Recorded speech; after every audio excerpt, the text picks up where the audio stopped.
قیام ان کے اگلے پچھلے گناہ معاف کر دیے جائے 40 پڑھو. امام مالک کہتے ہیں کہ 40 میں بھی رات بھر کا قیام نہیں ہوگا تو اس لیے 80 رکعت پڑھو. اب کدھر جاؤ؟ حنفی بھائیوں کا امام ابو حنیفہ کا قول ہے 20, امام احمد بن حنبل کا ہے 40, امام مالک کا ہے 80. اہل حدیثوں نے کہا دیکھو امام اپنی جگہ پہ بہت بڑے ہیں, ان کا عزت کرنی چاہیے. کوئی کسی امام محدث کا نام اگر غلط طریقے سے لے گا تو مسلمان نہیں ہے, احترام کرے گا, لیکن وہ نبی نہیں, ان کی شریعت نہیں مانی جائے گی. امام مالک کی 80 رکعت, امام احمد بن حنبل کی 40, امام ابو حنیفہ کی 20 کو نبی کی شریعت پوری شریعت کھنگالنے کے بعد صحیح بخاری کی روایت مل رہی ہے. اما عائشہ نبی صلی اللہ علیہ وسلم کی بیوی, ہم سب مومنوں کی روحانی ماں, فرماتی ہے اما عائشہ کہ نبی رمضان غیر رمضان کبھی بھی 11 رکعت سے زیادہ تراویح نہیں پڑھتے. اب ثابت ہو گیا, سنت کا فیصلہ ہو گیا کہ 11 ہی رکعت تراویح سنت ہے. لیکن کوئی اگر خود پڑھنا چاہے کہ ہم 200 رکعت پڑھیں گے, پڑھنا گناہ نہیں ہے, نیکی نہیں. ہم نے نبی کی سنت نہیں کہا ہے.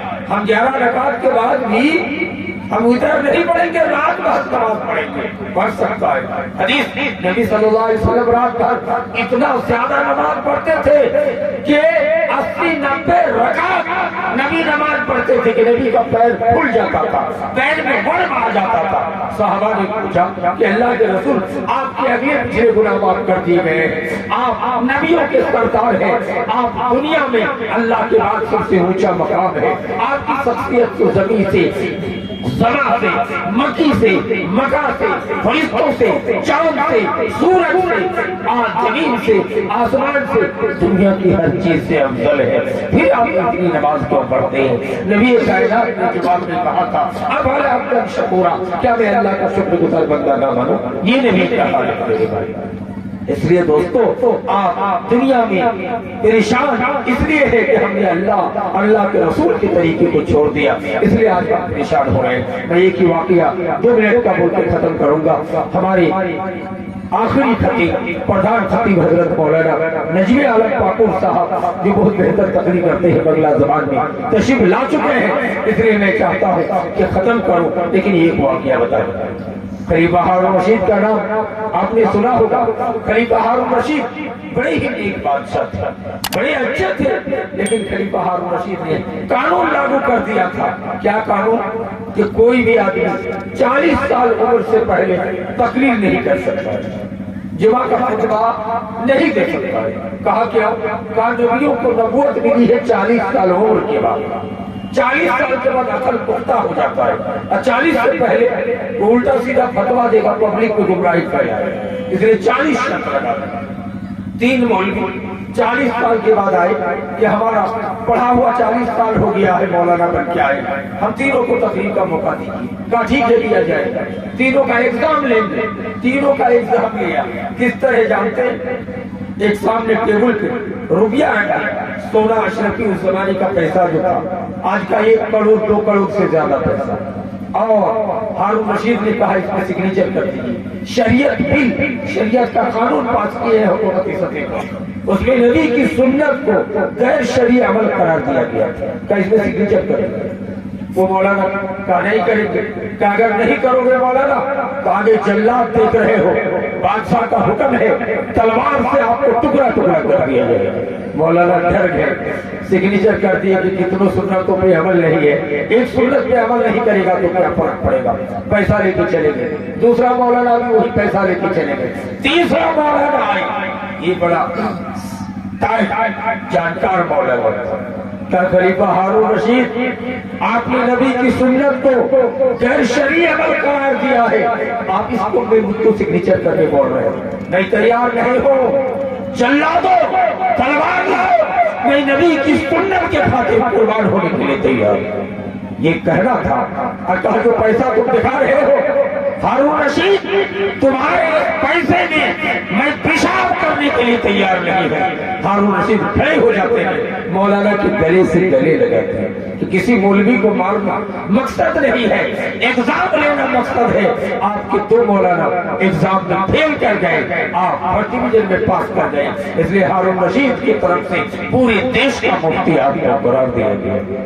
آپ نے عمر بن عبدالعزیز، یہ تابعی ہے، رحمت اللہ علیہ کا نام سنا ہوگا، ان کا عدل مشہور ہے، انصاف مشہور ہے۔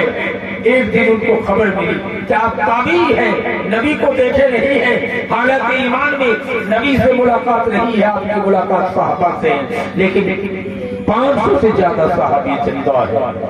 عمر بن عبدالعزیز آپ امامت کرتے ہو، آپ کے پیچھے ایک بھی صحابی عصر کی نماز اور فجر کی نماز نہیں پڑھتے، اکیلے پڑھتے ہیں، الگ ظہر پڑھتے ہیں آپ کے پیچھے، مغرب پڑھتے ہیں، عشاء پڑھتے ہیں، لیکن فجر اور عصر کی نماز ایک بھی صحابی رسول آپ کے پیچھے نہیں پڑھتے۔ عمر بن عبدالعزیز کو جب خبر ملی، صحابہ کرام کو جمع کیا، حضرت ابو سعید خدری اور حضرت عبداللہ بن عباس صحابہ کرام کی طرف سے ترجمان متعین کیے گئے۔ عمر بن عبدالعزیز نے کہا، عبداللہ سنا ہے کہ عصر کی نماز اور فجر کی نماز میرے پیچھے تم نہیں پڑھتے، نہیں امامت سے کیا دقت ہے؟ عبداللہ بن عباس کہ آنکھوں سے آنسو آ گیا، روتے ہوئے کہا تھا کہ عمر بن عبدالعزیز آپ کا انصاف مشہور ہے، آپ کا پرہیزگاری کا چرچا ہے، سب ٹھیک ہے، لیکن میں محمد رسول اللہ کے پیچھے 7 سال نماز پڑھا ہوں۔ کیسا؟ 7 سال میں نبی کے نماز کا ٹائم اپنے آنکھوں سے دیکھ رہا ہوں۔ محمد رسول اللہ نے عصر کی نماز کو اول وقت میں ادا کیا ہے، 3 بجے 3:30 بجے ادا کیا ہے، لیکن آپ عصر کی نماز کو لے کر کے مغرب سے پہلے لے جاتے ہیں، اوقات مکروہہ میں لے جا کے پڑھتے ہو، فجر کی آزان تو اندھیرے میں دیتے ہو، لیکن فجر کی نماز صبح صادق کے قریب میں پڑھتے ہو۔ یہ نماز کا ٹائم غلط ہے، میں نبی کے پیچھے 7 سال نماز پڑھا ہوا، اس لیے آپ کے پیچھے نہیں پڑھتا ہوں۔ عمر بن عبدالعزیز رونے لگے، کہنے لگے پہلے کیوں نہیں بتایا تھا، ہماری نماز نہ نہ ہو جائے۔ پھر ہم بولے وقت میں عصر اور فجر کی نماز پڑھنے لگے۔ میرے بھائیو دوستو، میں آپ کو یہ پیغام دینا چاہتا ہوں کہ آج مسلمان پریشان اس لیے کہ ہم نے نبی کی سنت کو، نبی کے طریقے کو چھوڑ دیا ہے۔ آج کتنوں کہیں اچھے اچھے مولوی ہیں، مولانا ہے، مفتی ہے، گھمنڈ ایک دوسرے سے تکبر، جات برادری کی عصبیت کرتے ہیں۔ میں نے اچھے اچھے مفتیوں کو کہتے ہوئے سنا ہے کہ بڑھیا بھی کوئی جات ہے، بڑھیا بھی کوئی جات ہے، شرشابادی بھی کوئی جات ہے، بدتمیزی کی انتہا دیکھیے، کہتا ہے کہ بدیا نمازیوں کو اپنی چوروں کو اپنی، کہ یہ سب نمازی جتنے ہیں بدیا میں سب عشاء کی نماز پڑھ کے چوری کرنے چلے جاتے ہیں۔ یہ تعصب ہے، اور تعصب کرو گے، اختلاف کرو گے، انتشار کرو گے تو برباد ہو جاؤ گے۔ سب کو رسول اعظم نے پیغام دیا تھا کہ ترکتم فیکم امرین لن تضلوا ما تمسکتم بہما کتاب اللہ و سنتی۔ میں تمہارے اندر 2 چیز چھوڑ کے جا رہا ہوں، ایک اللہ کی کتاب قرآن اور ایک میری سنت حدیث رسول، اس دونوں کو پکڑے رہو گے کبھی بھی گمراہ نہیں ہو سکتے ہو۔ اور شیر پاکستان علامہ احسان الہی ظہیر رحمت اللہ علیہ نے کہا تھا کہ رب کا قرآن اور محمد کا فرمان لے آؤ۔ اگر کوئی رب کا قرآن اور محمد کے فرمان کے علاوہ تیسرے کا نام لیا تو اس مولوی کی تلوار سے گردن اڑا دی جائے گی۔ کون ہوتے ہو کہ ہمارے بڑے نے کہا ہے، ہمارے فلانا نے کہا ہے؟ بڑے تو ہزاروں ہیں لیکن محمد سے بڑے کوئی نہیں ہے۔ اس لیے شریعت کے معاملے میں رب کا قرآن یا محمد کا فرمان چلے گا۔ یقین جانیں آج پوری ہندوستان کے مسلمان اگر رب کا قرآن اور محمد رسول اللہ صلی اللہ علیہ وسلم کی سنت حدیث رسول کو اپنی داغ سے، اپنی جان سے پکڑ لے، قسم خدا کی پریشان نہیں ہوں گے۔ اللہ نے کہا تھا کہ وَمَا تَطْمَئِنُّ الْقُلُوبُ، آج تمہاری دلوں کا اطمینان رب کی یاد میں ہے، رب کے ذکر میں ہے، اس لیے رب کو یاد کرو، رب کی